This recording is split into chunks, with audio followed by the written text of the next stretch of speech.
자, 오늘은 신앙의 회복이 문제 해결의 열쇠다라는 제목으로 같이 말씀을 나누겠습니다.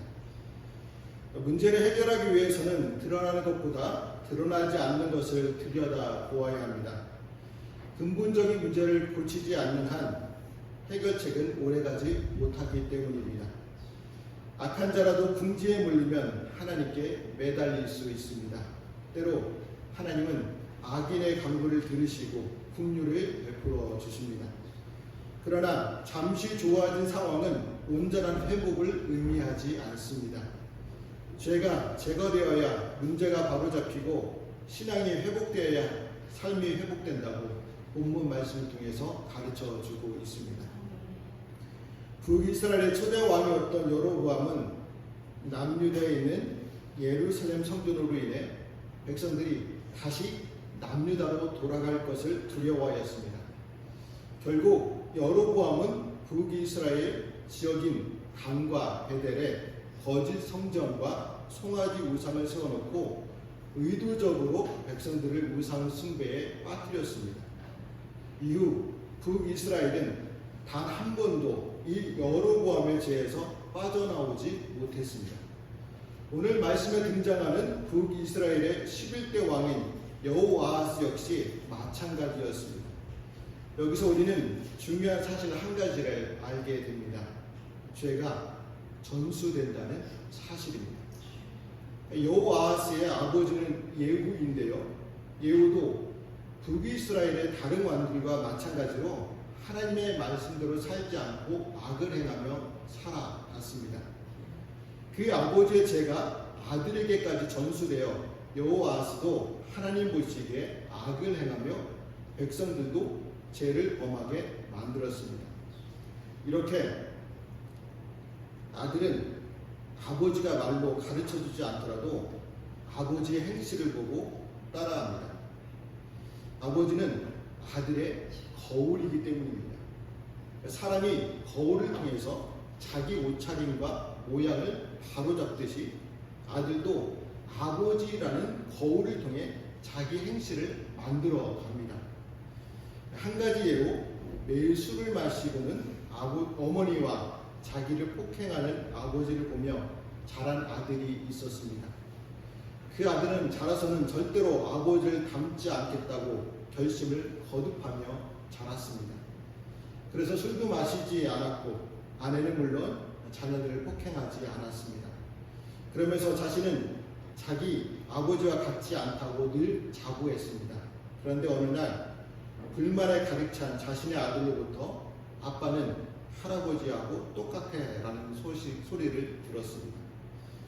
이 아버지는 자기 아버지와 닮지 않겠다고 술을 마시지 않고 폭행도 하지 않았지만 그 외에 강압적이고 독선적이며 권위적인 모습은 자기 아버지의 모습을 그대로 따라 행했던 것이죠. 이렇게 아버지의 행실은 마치 거울을 반사하듯 아들에게 그대로 투영되게 되어 있습니다. 우리가 잘 아는 성경 인물 중에 다윗이 있습니다. 다윗은 사람이나 하나님 앞에 정직하게 산 인물이었습니다. 하지만 여자의 문제에 대해서는 바르게 살지 못했습니다. 하나님께서 말씀에서 엄격히 금하신 것인데도 많은 여인을 거느렸을 뿐 아니라 여인으로 인해 음행과 살인이라는 중대한 범죄를 저지르기도 했습니다. 그 결과 다윗의 아들 솔로몬 역시 수많은 이방 여인을 얻었습니다. 그리고 결국에는 이스라엘을 수많은 우상의 나라로 만들었고 나라가 반쪽으로 갈라지는데 결정적인 요인이 되고 말았습니다. 아버지의 행실은 작은 것 하나라도 반드시 아들에게 영향을 미칩니다. 아버지의 행실뿐만 아니죠. 어머니의 행실도 마찬가지입니다. 자녀들은 부모의 모습 그대로 보고 배우게 되어 있습니다. 부모의 모습은 자녀들의 삶의 교과서이자 지침서가 됩니다. 그래서 부모된 우리의 모습이 얼마나 중요합니까? 자녀들의 운명까지도 좌우할 수 있을 정도로 중요합니다.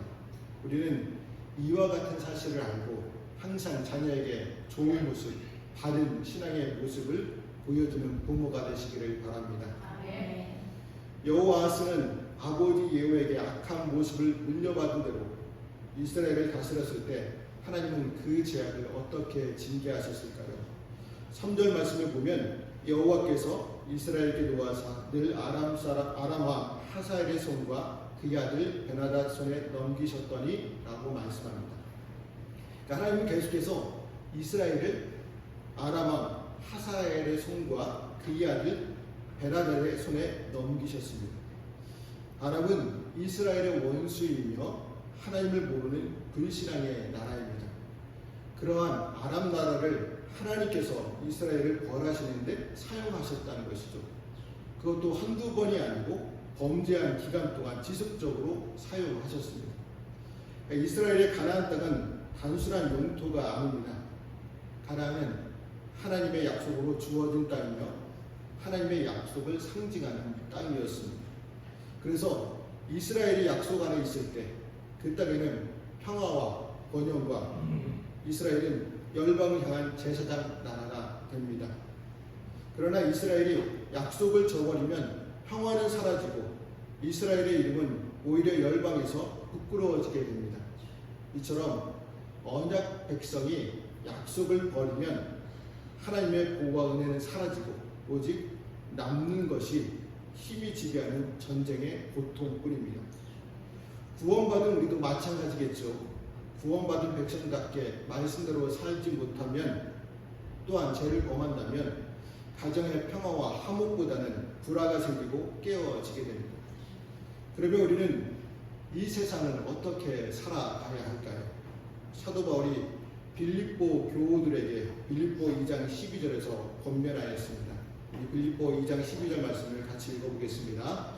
그러므로 나의 사랑하는 자들아 너희가 나 있을 때뿐 아니라 더욱 지금 나 없을 때에도 항상 복종하여 두렵고 떨림으로 너희의 구원을 이루라. 사도 바울의 권면처럼 직분이나 과거 행적에 자만하지 말고 늘 두렵고 떨리는 마음으로 신앙 생활을 해야 합니다. 물론 우리는 연약하기 때문에 아예 죄를 범하지 않는다는 것은 불가능합니다. 하지만 우리는 최선을 다해 말씀에 순종하여 죄에서 먼 삶을 살아가야 합니다. 그리고 죄를 범했을 때에는 회개해야 합니다. 회개는 죄인이 긍휼을 잊게 하는 유일한 길이기 때문입니다. 하나님이 아람의 학대로부터 이스라엘을 건지신 이유도 여호와스가 강구하였기 때문입니다. 4절 말씀을 보시면요. 아람 왕이 이스라엘을 학대함으로 여호와스가 여호와께 간구하며 여호와께서 들으셨으니 이는 그들이 학대받음을 보셨음이라 말씀합니다. 여호와스는 아버지 예후를 따라 악한 삶을 산 사람입니다. 제약으로 인하여 하나님의 심판의 도구로 사용된 아람 나라에게 학대를 당하였습니다. 그런데도 하나님은 여호와스가 부르짖자 북이스라엘을 아람의 왕 하사엘의 손에서 구원하여 주셨습니다. 여기서 우리는 하나님이 자기 백성을 징계하시는 이유를 알게 됩니다. 징계하시는 이유는 미움이 아니라 사랑 때문입니다.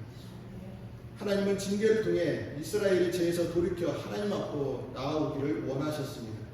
그로 인해 하나님은 이스라엘 왕이 돌이켜 간구하자 기다렸다는 듯이 이스라엘을 구원하여 주셨습니다. 이처럼 하나님은 우리의 회개를 기다리고 계시고 우리의 간구를 기다리고 계십니다. 우리가 얻지 못하는 가장 근본적인 이유는 구하지 않기 때문입니다. 그러나 하나님께 간구하기 시작하였다면 회복은 이미 시작된 것이나 다름이 없습니다. 왜냐하면 하나님은 부르짖는 자의 간구를 절대 외면하지 못하시기 때문입니다. 2002년 영국 BBC 방송에서 영국인 100만 명을 대상으로 영국 역사상 가장 위대한 지도자가 누구인지에 대해 설문조사를 했습니다. 1위를 차지한 사람은 화면에 보시는 것처럼요, 영국의 전 총리 윈스턴 처칠이었습니다. 그런데 처칠은 학창시절에 문제가 많은 학생이었습니다. 그의 생활 기록부에는요, 투명이 나쁘고 믿을 수 없는 아이, 희망이 전혀 없으며 다른 아이들과 싸움질만 일삼는 문제아라고 기록되어 있습니다. 당연히 성적도 매우 좋지 않았겠죠. 겨우 낙제를 면하고 3번의 재수한 끝에 육군 사관학교에 들어갔습니다. 이런 처칠은 제2차 세계대전 때 영국과 전 세계를 구하는 결정적인 역할을 하게 됩니다. 이렇게 문제아였던 사람이 나라를 구하는 위대한 인물이 되었을까요? 그것은 기도 때문이었습니다. 처칠은 기도의 사람이었습니다. 전쟁터나 국회에서 언제나 머리를 숙이고 하나님 앞에 기도한 인물이었습니다. 하나님은 기도하는 자에게 응답하고 은혜를 베풀어 주시는 분이십니다. 이처럼 하나님은 자신에게 부르짖자 죄인이든 의인이든 상관없이 그 간구가 진실된 것이라면 반드시 들으십니다. 물론 죄인이 자기의 죄를 해결하지 않고 하나님께 간구하면 하나님은 그 기도를 들으시지 않으십니다. 그러나 죄인이 하나님께 징계를 받을 때 자기 잘못을 깨달은 후에 회개하고 부르짖으면 그 부르짖음을 들으시고 고통에서 구원하여 주십니다. 왜요? 우리 하나님은 은혜의 하나님, 자비의 하나님, 긍휼의 하나님이시기 때문입니다. 자, 이것은 하나님과 인간의 차이점이기도 합니다. 우리 인간은 누가 자기의 마음을 한 번 아프게 하면 아무리 용서를 빌어도 쉽게 들어주지 않습니다. 심지어 자신은 더 큰 용서를 받고도 다른 사람의 작은 실수를 용납하지 못하는 경우도 많습니다. 그러나 우리 하나님은 우리에게 아무리 죄가 많고 또 하나님이 마음을 아프게 해도 회개하고 부르짖기만 하면 들으시고 용서하시고 은혜를 베풀어 주십니다. 오늘 우리가 수없이 죄를 지으면서도 여전히 하나님의 자녀로 살아갈 수 있는 것도 다 하나님의 자비로우심 때문입니다. 혹 여러분 가운데 공경에 처하여 어려움을 당하는 분들이 있습니까? 자신의 죄로 인해 하나님께 징계를 받는 분들이 있습니까? 하나님의 자비로운 성품을 의지하여 하나님께 부르짖으십시오. 우리의 죄가 아무리 크다 해도 용서하시고 회복시켜 주십니다. 부르짖어 다시 회복시키시는 하나님을 경험하시기를 축복합니다. 여호와스가 부르짖자 하나님은 구원자를 보내 아람의 학대에서 구원하셨습니다. 5절 말씀을 보면 하나님께서 북이스라엘의 구원자를 보내 아람 사람의 손에서 벗어나게 하셨다고 말씀합니다. 하나님은 어느 시대이건 백성들이 어려움과 고난에 처해 있을 때에는 어김없이 구원자를 보내십니다. 애굽에 내려간 이스라엘 백성이 요셉을 알지 못하던 왕의 군장으로 고난을 받을 때 하나님께서는 모세를 구원자로 보내셨습니다. 그래서 이스라엘 백성들의 하루의 억압에서 구원하셨습니다. 또 가나안에 정착한 이스라엘 백성이 자기 죄로 인해 고난을 받을 때에는 사사들을 구원자로 보내주셨습니다. 이렇게 하나님은 각 시대마다 다양한 구원자를 보내어 백성들을 구원하셨습니다. 하나님이 보내시는 구원자에는 제한이 없습니다. 불신앙의 사람도 구원자로 보내시기도 하고 천사를 직접 보내시고 까마귀나 큰 물고기와 같은 인물도 구원자로 보내십니다. 또한 하나님께서 저와 여러분을 교회와 가정, 직장에 구원자로 보내셨습니다. 그래서 아직까지 믿지 못하고 있는 가족과 동료들을 구원하십니다. 우리는 연약하지만 우리 하나님은 구원의 하나님이시기에 우리를 사용해 주십니다. 구원의 하나님의 능력을 믿고 우리가 있는 삶의 자리를 구원의 자리로 만들어 가시기를 바랍니다. 하나님이 이스라엘을 구원자로 보내 아랍의 위협에서 벗어나게 하셨다면 감사하면서 죄에서 떠난 삶을 살아야 합니다. 그런데 이스라엘은 또다시 죄에서 떠나지 않고 우상을 섬겼습니다. 6절 말씀에 보시면 그들이 이스라엘에게 범죄하게 한 여로보암의 집에 죄에서 떠나지 아니하고 그 안에서 따라 행하며 또 사마리아의 아사라 목상을 그냥 두었더라 말씀합니다. 그러니까 이스라엘은 하나님께 나아갔으나 죄를 버리지는 않았죠. 문제가 생긴 긴박한 상황에서 하나님을 찾기는 하였으나 삶의 변화는 동반되지 않았습니다. 여러분, 이것이 과연 정상적인 사람이라고 말할 수 있을까요? 이것은 하나님의 자비와 인내를 멸시하는 행동입니다. 그러면 우리는 어떻습니까? 하나님께서 죄로 인해 죽었던 우리를 구원해 주셨습니다. 하나님께서는 죄와 사망 가운데 있는 우리를 위해 독생자를 보내주셨습니다. 바로 그러한 은혜와 사랑이 있었기에 오늘 우리가 살고 이 자리까지 오게 되었습니다. 그런데 그 사랑을 받은 우리의 모습은 어떻습니까? 사랑을 받은 자답게 은혜를 갚으면서 감사하며 살아가고 있습니까?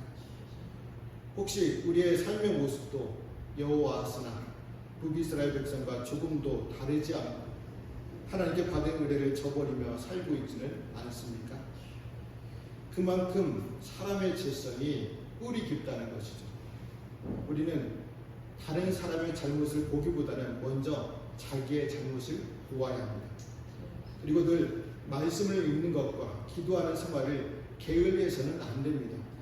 그리고 무엇보다 성령 하나님이 자신을 다스리도록 해야 합니다. 그럴 때 우리는 죄에 대한 욕망을 물리치고 성령의 열매를 맺을 수 있습니다. 잠시 돌이켰으나 여전히 죄악에서 벗어나지 못한 이스라엘은 결국 커다란 고통 속에 빠집니다. 이렇게 하나님의 은혜를 저버리는 자는 형편이 처음보다 못하게 됩니다. 우리가 은혜를 받고 잘 될 때에 더욱 겸손하고 하나님의 뜻을 따라 살아야지 그것을 잊고 은혜를 저버리면 반드시 처음보다 못한 지경에 처하게 됩니다. 그래서 예수님께서도 어느 사람에게서 나간 더러운 귀신의 이야기를 말씀하시면서 무엇이라고 말씀해 주셨습니까? 마태복음 12장 45절 말씀을 같이 읽어보겠습니다. 이에 가서 저보다 더 악한 귀신 7을 데리고 들어가서 거하니 그 사람의 낮은 형편이 전보다 더욱 심하게 되느니라. 이 악한 세대가 또한 이렇게 되리라. 그러니까 하나님의 은혜를 저버리는 사람은 처음 형편보다 못한 처지에 떨어지게 됩니다. 결국 파멸이라는 것이죠. 오늘날 교인들 가운데는 신앙의 삶을 가꾸지 않으면서 위급할 때만 하나님을 찾으며 그것을 신앙의 전부로 삼는 사람들이 있습니다. 하나님은 이런 사람들도 오래 참으시고 긍휼을 베풀어 주십니다.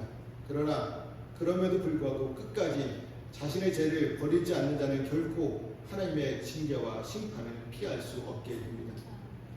그로 인해 우리는 죄가 삶에 들어오지 않도록 저항하고 죄가 들어올지라도 결코 뿌리 내리지 못하도록 싸워야 합니다. 죄의 영향력을 쉽게 생각하면 죄는 누룩과 같이 순식간에 우리의 삶을 잠식하게 됩니다.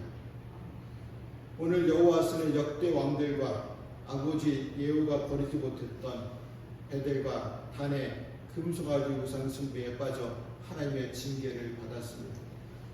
하나님의 은혜를 구원을 얻어 잠시 상황이 좋아지자 오히려 금송아지 숭배에 더하여 아사라 숭배의 죄를 저질러 백성이 아람 나라에 거의 죽게 되는 심판을 받았습니다.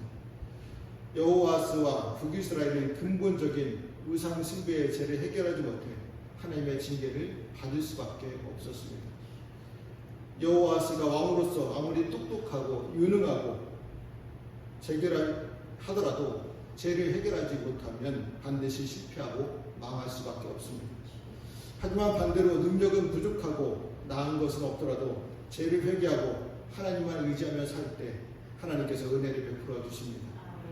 이처럼 우리는 아직까지 제거되지 못한 죄가 있다면 하나님께 회개하여 용서받기를 바랍니다. 그로 인해 신앙이 회복되어 삶의 모든 문제가 해결받는 은혜를 누리는 저와 성도들이 되시기를 주님의 이름으로 말씀을 드립니다. 기도하시겠습니다.